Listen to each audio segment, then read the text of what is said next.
जोहार, नमस्कार।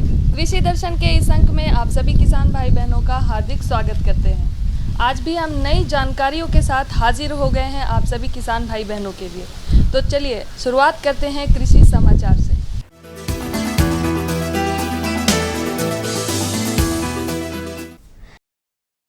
नमस्कार, कृषि समाचार में आपका स्वागत है।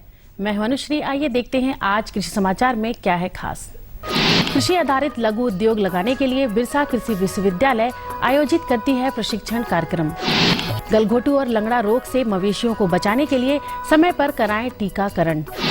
मूंगफली के दानों को आसानी से छिलकों से अलग करता है ग्राउंड नट डिकोडिकेटर।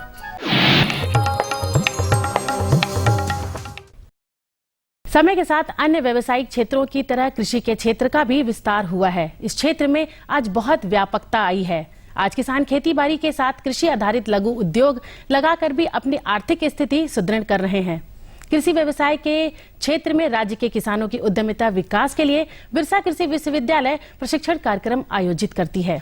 राज्य के किसान इन प्रशिक्षण शिविरों में भाग लेकर कृषि आधारित लघु उद्योगों की स्थापना और उसके बेहतर संचालन की जानकारी ले सकते हैं।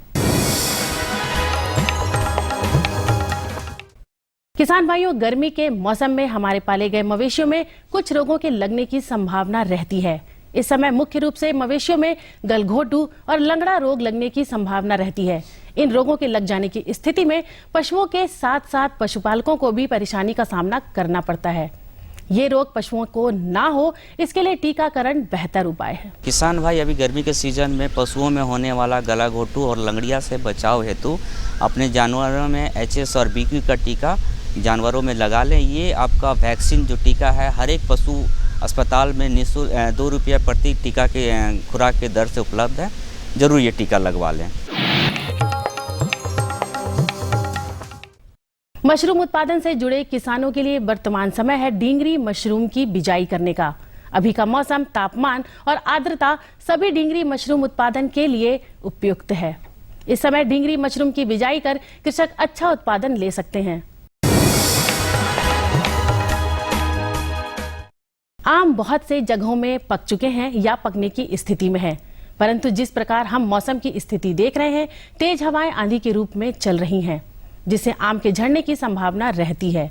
आइए आज के बेहतर तकनीक में जानते हैं कि आम को झड़ने से कैसे बचाएं। देख रहे हैं कि आंधी तूफान बहुत आ रहा है, तो उससे बचाव के लिए आपको जो है प्लानोफिक्स, जो कि आम का जो पौधा है और जो फल है वो झड़े नहीं, और उसके बाद उसमें जो है आप ये 12 लीटर पानी में 4 ml प्लानोफिक्स डाल दीजिए, और उसमें जो है आप 1 ml कोई भी कीटनाशी, चाहे रोगर हो चाहे मेलाथियान हो, मिला के उसमें स्प्रे कर देने से उसमें न सड़न होगा और न मधुआ लगेगा, और जो अगर आंधी भी चलती है तो जो आपका फल बच गया है उसमें किसी प्रकार से उसमें झड़न भी नहीं होगा।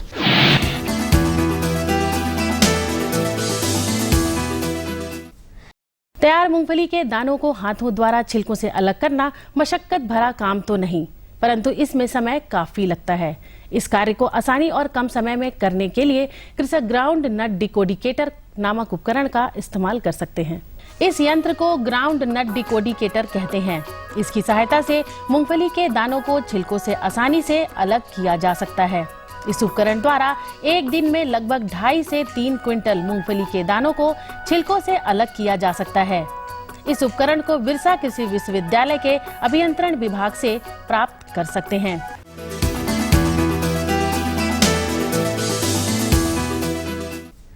कृषि समाचार में अब बारी है कृषि जगत के एक सफल व्यक्तित्व से मिलने की। तो आइए मिलते हैं सफल किसान से। इन्होंने सफल किसान का खिताब पाया अपनी दूरदर्शिता और मेहनत के बल पर। हर कार्य को बेहतर से बेहतर तरीके से करना इनकी खासियत है, जो कि खेती बाड़ी के कामों में भी देखने को मिलती है। यही वजह है कि आज ये अपने क्षेत्र के सफल किसान हैं। आलू, मटर, बीन, गेहूं, धान सबका खेती करते हैं। श्री विधि द्वारा धान का खेती करते हैं, इससे अच्छी फसल हो जाती है। जुताई ट्रैक्टर से करते हैं, फिर अभी आ गया है रोटावेटर, इससे बहुत अच्छा तरह से खेत की तैयारी होता है। और अब एक नजर राज्य के कुछ प्रमुख शहरों के मौसम के मिजाज पर। आज राज्य के कुछ प्रमुख शहरों के तापमान इस प्रकार दर्ज किए गए। रांची अधिकतम 38, न्यूनतम 24 डिग्री सेल्सियस। देवघर अधिकतम 39, न्यूनतम 24 डिग्री सेल्सियस। गोड्डा अधिकतम 38, न्यूनतम 25 डिग्री सेल्सियस। कोडरमा अधिकतम 40, न्यूनतम 24 डिग्री सेल्सियस। चाईबासा अधिकतम 41, न्यूनतम 26 डिग्री सेल्सियस और हजारीबाग अधिकतम 39, न्यूनतम 24 डिग्री सेल्सियस।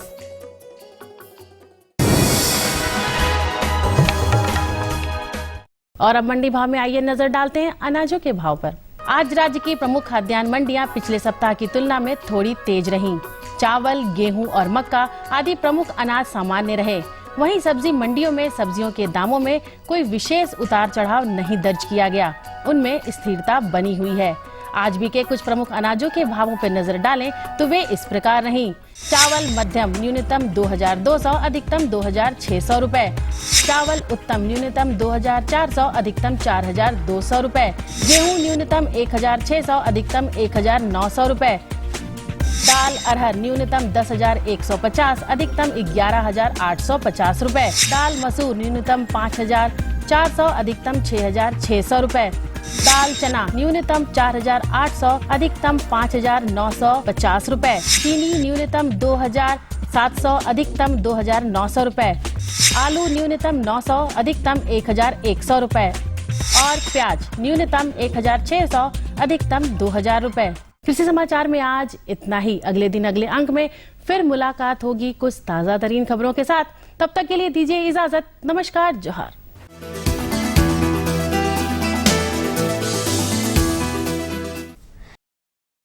तो कृषि समाचार के अंतर्गत आपने देखा मंडी भाव, जाना मौसम का हाल और कृषि की नई नई तकनीक और उपकरणों की भी जानकारियां ली। तो चलिए जानकारियों का सिलसिला आगे बढ़ाते हैं, लेकिन उससे पहले लेंगे हम छोटा सा विराम। तब तक आप देखिए ये संदेश।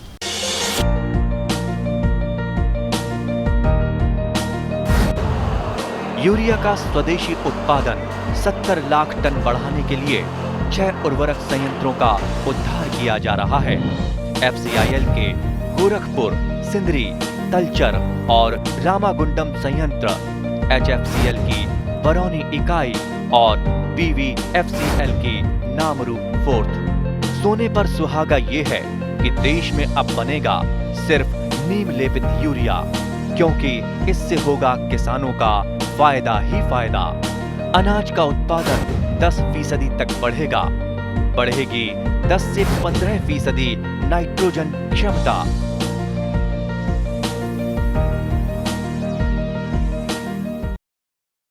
विराम के बाद आप सभी किसान भाई बहनों का स्वागत है। जिन किसान भाई बहनों के पास खेत कम होती है वो समेकित कृषि प्रणाली अपनाते हैं, जिसमें वो मछली पालन भी कर सकते हैं, पशुपालन भी कर सकते हैं और फसल भी उगा सकते हैं। तो चलिए इसी के बारे में और अधिक जानकारी के लिए हम आपको मिलवाते हैं अपने विशेषज्ञ डॉक्टर अजय कुमार द्विवेदी से, जिनसे बातचीत करेंगे हमारे सहयोगी भानु घोष। भारत एक कृषि प्रधान देश है, जिसके जीवन का मुख्य आधार ही इस पर निर्भर करता है और भारत सरकार द्वारा कृषि क्षेत्र के बढ़ावे हेतु हर मुमकिन कोशिश की जा रही है। किसानों को पारंपरिक से लेकर आधुनिक तकनीकों का प्रशिक्षण भी निःशुल्क उपलब्ध करा रहा है, जिसका लाभ वे अपनी खेती में करते हैं। इसका परिणाम यह हुआ है कि आज किसानों को अपनी फसल से 2 गुना 3 गुना अधिक उपज मिलता है। अगर रुचि की बात की जाए तो आज किसान सिर्फ खेती ही नहीं करते, वरन साथ में पशुपालन को भी तवज्जो दे रहे हैं, जिसमें बत्तख, मुर्गी, सूकर, मछली, मधुमक्खी, गाय तथा बकरी का पालन बड़े पैमाने में किया जा रहा है। कृषि के साथ साथ पशुपालन के सामंजस्य को आधुनिक भाषा में समेकित कृषि प्रणाली कहा जाता है, जो किसानों के आमदनी बढ़ाने में काफी मददगार साबित होता है। समन्वित कृषि प्रणाली किसान भाइयों, ये फसल लगाने की वो प्रणाली है जिसके अंतर्गत हम जितने भी कृषि आधारित उद्यम है सभी को हम एक जगह एक ही स्थान पर समन्वित करते हैं। यथा फसल लगाना हुआ, फल सब्जी लगाना हुआ, पशुओं का प्रबंधन, सबको हम एक जगह, मछली सबको एक जगह इकट्ठा करते हैं और यही है समन्वित कृषि प्रणाली। इसके अंतर्गत एक का उपादान दूसरे के लिए जो है सो वो इनपुट का काम करता है, एक का आउटपुट जो है दूसरे के लिए फिर इनपुट का काम करता है। जैसे कि यदि जानवर दे रहा है गोबर, तो वो गोबर जैसे मछली के द्वारा खाया जाएगा, तो मछली का भोजन हो गया, लेकिन जानवर के लिए वो गोबर है। तो इस तरह से एक दूसरे का यूज करके और इस पूरे फसल सिस्टम को हम चला करके एक दूसरे का लाभ ले करके और फसल को ज़्यादा से ज़्यादा हम उससे उत्पादन ले सकें और ज़्यादा से ज़्यादा हमको हमारे किसान भाइयों को प्रॉफिट हो, यही सिस्टम है समन्वित कृषि प्रणाली। जिस प्रकार निचली जमीन में धान की खेती जो किसान करते हैं, उसमें 3 महीने में तैयार होने वाली मछली का पालन कर सकते हैं। धान के खेत में मछलियों के होने से फसलों को पर्याप्त मात्रा में ऑक्सीजन मिलता है, जिसकी वजह से फसलों का बढ़वार ठीक ढंग से होता है। जो भी हम फल लगाएं, सब्जी लगाएं, फसल लगाएं, जानवरों को हम उसमें प्रबंधित करें, नदी तालाब का प्रबंधन करें, ये सभी को इस तरह सिस्टम बनाएं कि एक दूसरे से सब जुड़े हुए हों और हम कोई भी चीज़ हमारा यहाँ पर बर्बाद नहीं जाना चाहिए। इसमें जैसे कि हम एक तालाब है, तालाब में हम मछली पालन भी करें। मछली पालन में ध्यान देना होगा किसान भाइयों कि मछली जो है सो हमारे यहाँ जो झारखंड में अधिक जो उगाए जाते हैं वो होते हैं रेहू, कतला और मृगल। इनको कैसे आप भी जानते हो कि इसके लिए वर्ड हमेशा याद रखिएगा शब्द। हमारे यहाँ एक पेड़ होता है जंगली पेड़, इसको करम, जिसके कि हम पूजा भी करते हैं। तो करम के आधार पर क ऊपरे रहेगा, म सबसे नीचे रहेगा, बीच में र रहेगा। क से कतला, र से रेहू और म से मृगल। तो ये पानी में कतला सबसे ऊपर होता है, बीच के पानी में रेहू होता है और सबसे नीचे पानी में वो मृगल मछली का हम लोग उत्पादन करते हैं। ये तो मछली इसमें हो गया। इसके अलावा में जो हमारे तालाब के जो चारों कोने हुए, चारों कोने पर एक कोने पर हम गौ पालन करेंगे, एक कोने पर हम बकरी पालन करेंगे, एक कोने पर हम सूअर पालन करेंगे और एक कोने पर हम पक्षी में बतख और मुर्गी या दोनों में से कोई एक लेकर के पालन करेंगे। कभी कभी फसलों में पानी की कमी हो जाती है और सिंचाई न होने की स्थिति में फसलों से हमें नुकसान भी पहुंचता है। इसलिए किसानों को सलाह दी जाती है कि अपने खेत के क्षेत्रफल के 5वें हिस्से में डोभा का निर्माण करवाना चाहिए और इसमें मछली पालन के साथ साथ बत्तख पालन कर सकते हैं।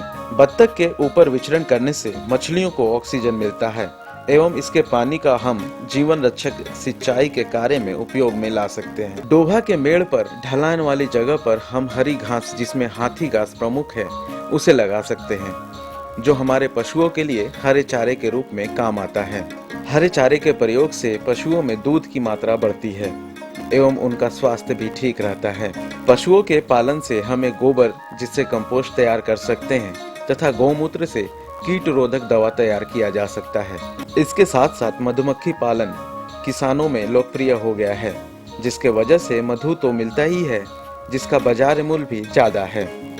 साथ ही मक्खियों के परपरागन क्रिया से आम, लीची, मटर, सरसों में फलियां भी लगती हैं। इन्हीं सब कारणों से हम कह सकते हैं खेती और पशुपालन एक दूसरे के पूरक हैं।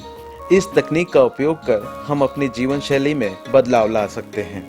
अब जो बाकी एरिया जो बच गया किसान भाइयों, तालाब का जो बांध हुआ, बांध पर हम लोग फलदार वृक्ष जैसे कि कम समय में होने वाला, जैसे कि केला हुआ, अनानास हुआ, पपीता हुआ, इनका हम प्रयोग करते हैं। और इसमें बीच बीच में मिश्रित फसल के रूप में कुछ सब्जियों में खास करके हम लोग यदि दलहनी सब्जी लगाएं, जैसे दलहनी सब्जियों में आप सालों भर कुछ न कुछ सब्जी लगा सकते हैं, जैसे कि मटर हुआ जाड़े के दिनों में, इसके अलावा में फ्रेंच बीन है, बोदी है, सेम है, इस तरह की सब्जियां आप लगा सकते हैं। सब्जियों के अलावा में अगर आप दूसरा कोई चाहते हैं कि नहीं हम सब्जी न लेकर कोई दूसरा फसल भी ले, दलहनी फसल, तो वो भी आप ले सकते हैं और उनका प्रयोग करके, जैसे चना हुआ, जाड़े में चना प्रयोग करेंगे तो चना का भी, हरा चना का भी दाम अच्छा खासा बाज़ार में हमको मिल जाता है।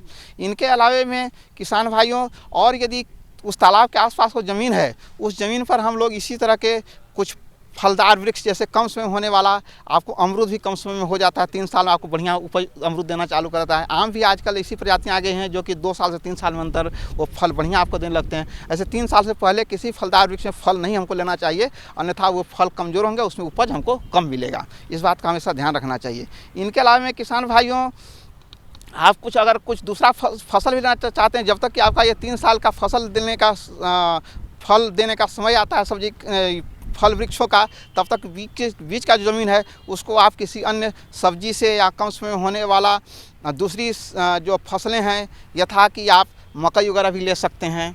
और इनके अलावा में हम बांध पर कम से कम 2 लाइन, पूरे बांध पर 2 लाइन गेंदा का फूल ज़रूर लगाएंगे। गेंदा का फूल आपके क्षेत्र में बहुत सारे कीड़े मकोड़ों और रोग को आने से रोकता है। ये जो है सो जो भी कीड़े आते हैं उनको या तो इनको भगाता है, इनके गंध से भागते हैं, या फिर ये खुद आकृष्ट होकर गेंदा फूल पर बैठता है और हम एक जगह उस कीड़े को या रोग को नियंत्रित करने में सफल होते हैं, जो कि हमारा अन्य फसल हमारा उससे बर्बाद नहीं होता है। ये सबसे बड़ा हमको गेंदा का फूल लगाने के फ़ायदा होता है। अगर जितने भी हम लोग ये सब खेती कर रहे हैं, इनमें एक चीज़ का हमें ध्यान रखना चाहिए कि उनका बीज उत्पादन या बिचड़ा उत्पादन, बीज का उपचार या बिचड़ा का उपचार करके ही हम उसको लगाएं। जैसे कि अनानास लगा रहे हैं, केला लगा रहे हैं, किसी को ही तो उसको बेविस्टिन नाम की दवा से जैसे आधे घंटे तक उसको घोल में 1 लीटर पानी में 2 ग्राम घोल करके और उसका तब उपचारित करके जड़ वाले हिस्से को तभी हम लगाएं अपने खेतों में। इसके अलावा में अगर हम कोई सब्जी लगाते हैं, जैसे मटर वगैरह लगा रहे हैं कुछ भी, तो उसके बीज को हम प्रति किलो 2 ग्राम बेविस्टिन नाम की दवा को उसके साथ में लपेट करके और तब अपने खेतों में प्रयोग करें। इस तरह से हमारा बहुत अच्छा उत्पादन होगा। हमें आशा ही नहीं बल्कि पूर्ण विश्वास है डॉक्टर साहब द्वारा बताए गए तरीकों को अपनाएंगे और अधिक से अधिक लाभ कमाएंगे। डॉक्टर साहब, आप हमारे इस कार्यक्रम में इसके लिए आपका बहुत बहुत धन्यवाद। जोहार किसान भाइयों। तो ये जानकारी तो हमारे विशेषज्ञ ने दे दी आपको, तो चलिए दूसरी जानकारी की ओर बढ़ते हैं, लेकिन उससे पहले लेंगे एक और छोटा सा विराम। तब तक आप देखिए ये संदेश। ये लो और बताओ। बस। अरे ये क्या भैया जी, बस इतनी सी रासायनिक खाद? किसानी छोड़ रहे हो क्या? किसानी नहीं, नादानी छोड़ रहे हैं। मिट्टी की जांच कराई है। अब तो लालाजी जितनी जरूरत है उतने ही उर्वरक खेत में डालेंगे। हाँ, किसान भाई आज ही अपने जिले की नजदीकी भूमि परीक्षण प्रयोगशाला में मिट्टी की जांच जरूर करवाएं और मिट्टी में पोषक तत्व, नमी व पौधे के विकास को देखते हुए केवल जरूरत के अनुसार ही पोषक तत्व डालें। और हाँ, मिट्टी में गंधक, जस्ता, बोरोन जैसे सूक्ष्म पोषक तत्वों का पता लगाना भी न भूलें। उर्वरक और जैविक खाद के सही उपयोग से भूमि का उपजाऊपन बनाए रखें, उत्पादकता बढ़ाएं, खर्चा घटाएं और बहुमूल्य विदेशी मुद्रा बचाने में भी सहयोग दें। और हाँ, धीमी गति से नाइट्रोजन उपलब्ध कराने वाले उर्वरकों जैसे नीम लेपित यूरिया को प्राथमिकता दें और यूरिया का पत्तों पर छिड़काव करें। अरे वाह, तू तो सचमुच समझदार हो गया रे। अधिक जानकारी के लिए संपर्क करें जिला कृषि अधिकारी या किसान कॉल सेंटर। विराम के बाद आप सभी का एक बार फिर से स्वागत है। हमारे किसान भाई बहन ओल की वैज्ञानिक खेती करते हैं, लेकिन बहुत किसान भाई बहनों को इसके बारे में अधिक जानकारी नहीं होती कि उनकी उन्नत किस्में क्या है, किस समय में की जाए। तो इसी के बारे में आपको हम जानकारी दिलवाएंगे अपने विशेषज्ञ डॉक्टर मधुकर कुमार से, जिनसे बातचीत करेंगे हमारे सहयोगी संजय कुमार से। किसान भाइयों नमस्कार, कृषि दर्शन कार्यक्रम में आपका बहुत बहुत स्वागत है। किसान भाइयों, आज हमने आपके लिए विषय चुना है ओल की वैज्ञानिक खेती के बारे में। इस विषय पर जानकारी देने के लिए आज हमारे साथ हैं श्री मधुकर कुमार जी। आइए सबसे पहले इनका स्वागत करते हैं। मधुकर जी, आपका हमारे कार्यक्रम में बहुत बहुत स्वागत है। नमस्कार किसान भाइयों। मधुकर जी, जैसा हमने विषय चुना है कि ओल की वैज्ञानिक खेती के बारे में, तो ओल की वैज्ञानिक खेती करने के लिए हमारे किसान भाई सबसे पहला कार्य क्या करें? देखिए संजय जी, हमारे यहाँ जो है ओल की खेती के लिए बहुत ही उपयुक्त जलवायु और मिट्टी है। हमारे झारखंड राज्य में जो मिट्टी है ओल की खेती के लिए बहुत ही अच्छा है, क्योंकि ओल की खेती के लिए सबसे पहले मिट्टी जो है बलुअट दोमट मिट्टी की ज़रूरत होती है। और ये जो ज़मीन है, ये ज़मीन हमारे यहाँ समतल प्रायः कम ज़मीन मिलता है और ढलकाव ज़्यादा मिलता है। ढलाव जो ज़मीन होता है उस ज़मीन पे हमारा पानी नहीं लगता है। पानी नहीं लगने के चलते हमारा जो है वो गलता नहीं है। बहुत जहाँ समतल ज़मीन होता है वहाँ पे ये फसल पानी लग जाने के चलते गलने की शिकायत होती है। इसलिए हमारे यहाँ सबसे पहले जो हम कहेंगे कि मिट्टी की तैयारी कैसे करें। इसके लिए खेत की तैयारी के लिए हम सबसे पहले तो 3 से 4 जुताई हम खेत की करेंगे। 3-4 जुताई करने के बाद उसमें पाटा लगाकर उसके बाद जहाँ पे हम ओल लगाएंगे 1-1 मीटर की दूरी पे हम ओल लगाते हैं। 75 सेंटीमीटर की दूरी पे भी हम ओल लगाते हैं। 1 मीटर × 1 मीटर की दूरी पे रहता है या 75 से 75 सेंटीमीटर की दूरी पे रहता है। इस इतना दूरी पे हम गड्ढा खोदेंगे, उस गड्ढे में हम 8 से 10 केजी गोबर की खाद डालेंगे। गोबर की खाद के साथ हम यूरिया जो है 20 ग्राम,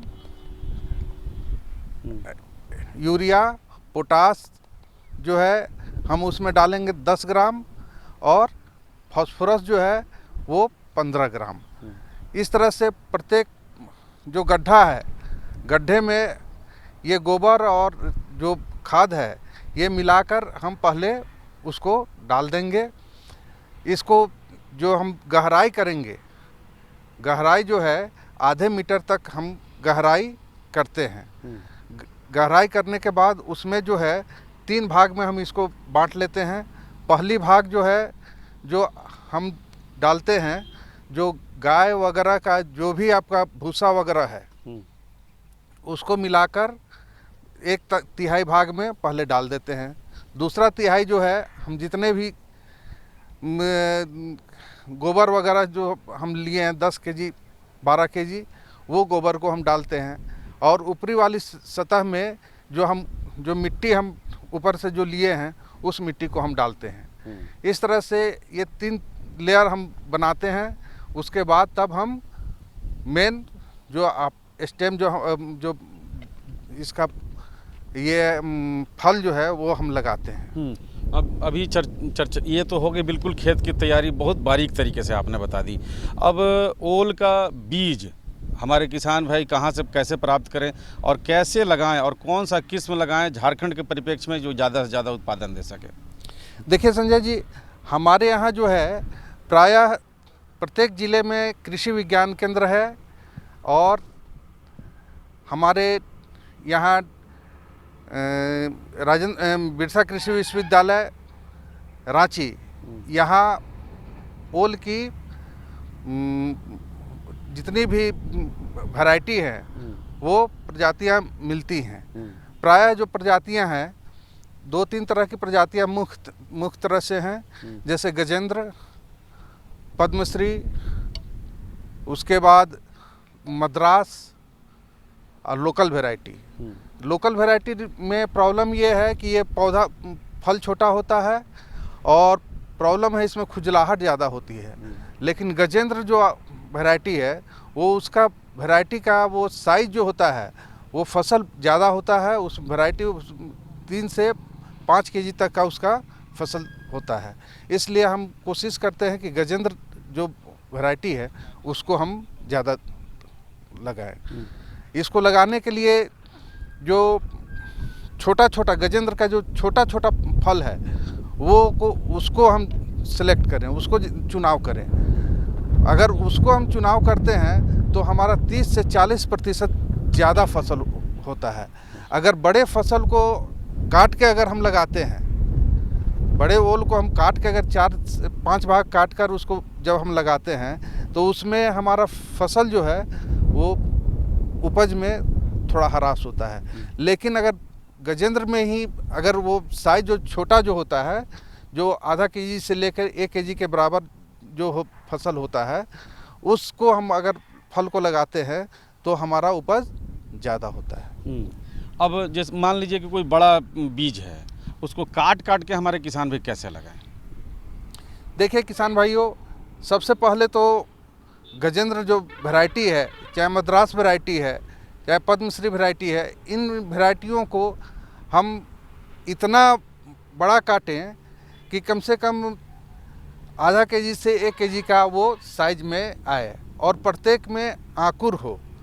आंकुर रहना बहुत ज़रूरी है। अगर आंकुर नहीं रहता है तो आप उसमें वो जो ज़मीन के अंदर वो सड़ जाएगा, उसमें फसल नहीं निकलेगा। और जिस समय हम काटते हैं, काटने के बाद इसमें हमें ये ध्यान देना होगा कि जब हम ओल को काट के बीज के लिए तैयार करते हैं, उस समय काट कर गोबर का एक मड बना ले, गोबर का एक घोल बना ले। उस घोल में हम कम से कम 3 से 4 घंटा उसमें डुबो दें। डुबाने के बाद उसको निकाल कर कम से कम 10 से 12 घंटे को उसको सुखाएं। तब उसको नेक्स्ट डे जाकर, अगले दिन जाकर उस बीज को हम अपने मुख्य खेत में लगाएं। इस तरह से अगर लगाते हैं तो हमारे सड़ने की जो बीमारी है वो नहीं होगी, और जो अंकुर जो निकलने का है वो 5 से 7 दिन पहले वो आपका निकल जाएगा। ऐसे 30 से 35-40 दिन तक ये आपका अंकुर निकलने में लगता है ओल में। तो अगर वो गोबर के घोल में डाल कर अगर लगाते हैं तो वो 5 से 7 दिन पहले अंकुर निकल जाता है। ये तो ओल की लगभग मुख्य बातें हो गई। ओल लगाने का सही समय कब है? हमारे किसान भाई कब ओल की खेती कर सकते हैं? देखिए किसान भाइयों, ओल जो है 2 समय में लगाया जाता है, एक फरवरी में और दूसरा जो है जून जुलाई में। फरवरी में अगर लगाते हैं उस समय में ओल में हमें सिंचाई की मात्रा ज़्यादा करनी पड़ती है। जून जुलाई में अगर लगाते हैं उस समय में हमारा जो है वो सिंचाई की मात्रा कम लगती है, लेकिन उस समय हमें जल निकास का व्यवस्था करना होगा। जल निकास की बहुत ज़रूरी है। जल निकास अगर नहीं करते हैं तो ओल हमारा सड़ने का डर रहता है। और जिस समय हमारा ओल का अंकुर निकलता है तो हमें ध्यान देना होगा कि 30 से 35-40 दिन में जिस समय हमारा ओल का अंकुर निकलता है तो उस अंकुर को हम 1 से 2 अंकुर को ही रहने दें। बाकी के जो अंकुर निकलते हैं उसको हम काट कर बाज़ार में अपना बेच दें। अगर अंकुर को हम काट के बेच देते हैं तो उससे भी हमें आमदनी मिल जाती है, और साथ में हमारा जो ये फसल जो है हमारा ज़्यादा फैलेगा नहीं, वो छोटा छोटा नहीं होगा। वो 1 से 2 अगर अंकुर रहता है तो हमारा फसल जो है बड़ा होगा। तो देखा किसान भाइयों, मधुकर जी ने कितनी अच्छी जानकारी दी ओल की वैज्ञानिक खेती के बारे में। मधुकर जी, आप हमारे कार्यक्रम में आए, इसके लिए आपका बहुत बहुत धन्यवाद। धन्यवाद, जोहार जी। तो आशा करती हूँ कि आज की जानकारी से आप किसान भाई बहन अवश्य ही लाभ उठाएंगे। तो जाते जाते आप हमारा पता लिख लें, जिससे आप हमें खत भी लिख सकते हैं। हमारा पता है कार्यक्रम कृषि दर्शन, कृषि प्रकोष्ठ द्वारा केंद्र निदेशक, दूरदर्शन केंद्र, रातू रोड, रांची, और पिन संख्या है 834001। इसी के साथ आप हमें दीजिए इजाज़त। हम अगले सप्ताह इसी दिन इसी समय फिर से हाजिर हो जाएंगे आप सभी किसान भाई बहनों के लिए नई जानकारियों के साथ। जोहार।